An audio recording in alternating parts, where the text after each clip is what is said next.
အားလုံးပဲမင်္ဂလာပါဒီနေ့မှာတော့အိမ်မှာရှိတဲ့တခိုင်း box အကြောင်းပြပြပေးချင်ပါတယ်ကျွန်တော်ဒီနေ့ online ကနေပစ္စည်းမှာထားရပါတော့ဒီမှာထားတဲ့ပစ္စည်းကရောက်ပြီဖြစ်တဲ့အတွက်ကျွန်တော်တို့တူတူဘယ်လိုရောက်လဲဆိုတော့ကြည့်ကြည့်အောင်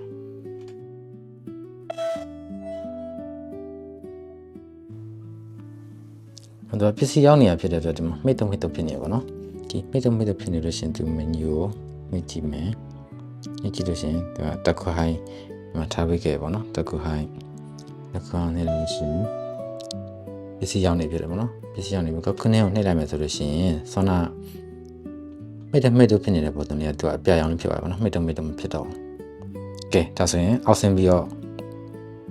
ဒီရောက်လာတဲ့ပစ္စည်းကိုတူတူတော့ယူကြည့်အောင်ကဲကျွန်တော်ပေါင်းနာရောက်ပြီပေါ့နော်ပေါင်းရောက်ပြီဆိုလို့ရှိရင်ကျွန်တော်တို့ monitor ရှိရပါမယ် monitor မှာကျွန်တော်တို့ကအဲ့ဒါဆိုရင်အဲ့ဒါနှိပ်ပြီးတော့ပစ္စည်းကို okay တိုးလေးလုပ်မှာပေါ့နော် okay တိုးပြီးတော့ okay တိုးလေးနှိပ်ပြီးတော့သူပြောပြတဲ့အတိုင်းပဲအဲ့ဒီပုံလေးမှာဒီကောင်လေးကိုပုံလေးအရင်နှိပ်ပြီးတော့ဒီမှာကတ်လိုက်မှာပေါ့နော်ကတ်လိုက်မယ်ဆိုလို့ရှိရင်ကျွန်တော်တို့ပစ္စည်းကပွင့်ပြီပေါ့နော်ပစ္စည်းအောက်ကနေပွင့်လာရပါတော့ဒီဘောက်ကနေပြီးတော့ဒီမှာဘောက်ကိုဖွင့်လိုက်မယ်ဆိုလို့ရှိရင်မှာထားတဲ့ပစ္စည်းကရောက်နေရပါတော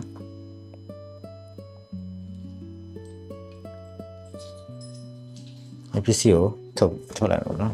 ပစ္စည်းထုတ်ပါလို့ရှိရင်ဒီသူ့ဘောက်ကိုပြန်ပိတ်လိုက်အောင်ပဲပေါ့နော်ပိတ်လိုက်လို့ရှိရင်ကျွန်တော်တို့ကပစ္စည်းယူပြီးသွားပြီပေါ့နော်